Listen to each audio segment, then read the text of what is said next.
Hello and welcome to my computer-based learning video.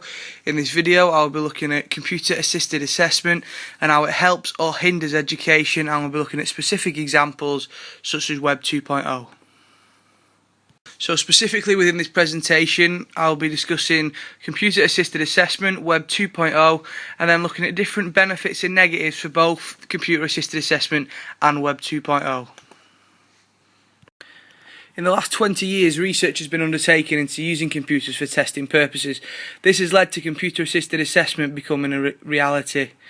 CAA, or Computer Assisted Assessment as it's known, is defined by Bull and McKenna 2004 as the use of computers for assessing student learning. The latest developments in the area of computer-assisted assessment is called Web 2.0, and I'm going to talk about that a little bit on in the video. But looking at the way the educational system works, it's currently set up so it is highly synchronous. And what that means is it's just following the same table or timetable as it would be known every day, every year through your school life. Now, Elliot 2008 sees the likes of Web 2.0 as the complete opposite to the system, and now I'm going to say about how he thinks that'll benefit.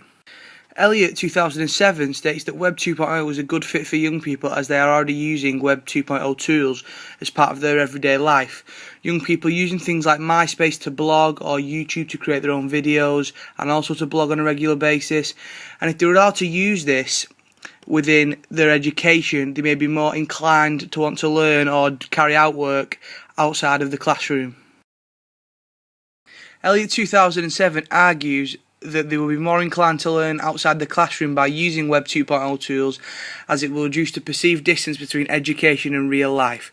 Now, real life to most young people is using social networks to interact with your friends.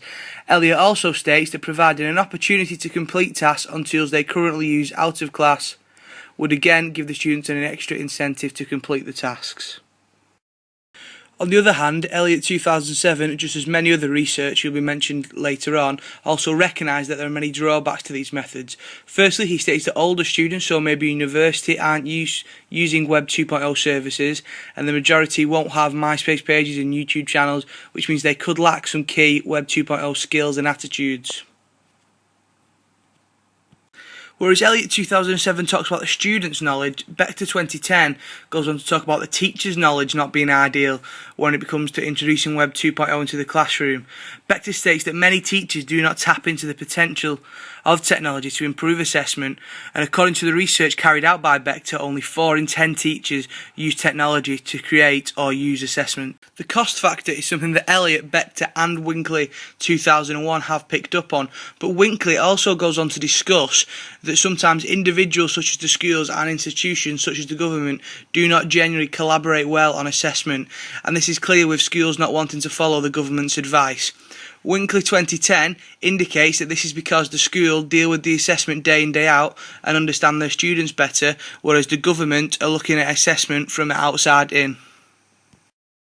So, how can Web 2.0 be used to assess? Well, WordPress is an example of a web blogging software. Web blogs can be used in a variety of ways, as Will Richardson states. Adopters of web blogs have already created a wide variety of ways to use them, and they have shown that blogs can enhance and deepen learning. An example of how Web 2.0 can be used to assess is that the teacher can use blogs to assess by getting students to complete tasks within blogs week by week before providing online feedback quick and easily.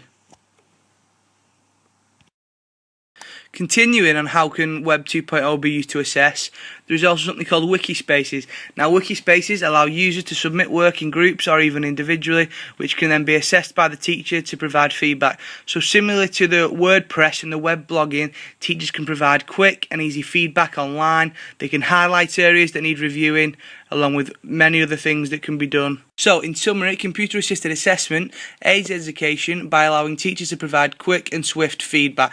This can then allow the students to get the feedback, learn from what they've done wrong, and act on that a lot quicker. The likes of Web 2.0 will help to encourage students to work outside of the classroom, as Elliot 2007 stated earlier. There are cost and time constraints that will hinder education, but these problems are outweighed by the positives.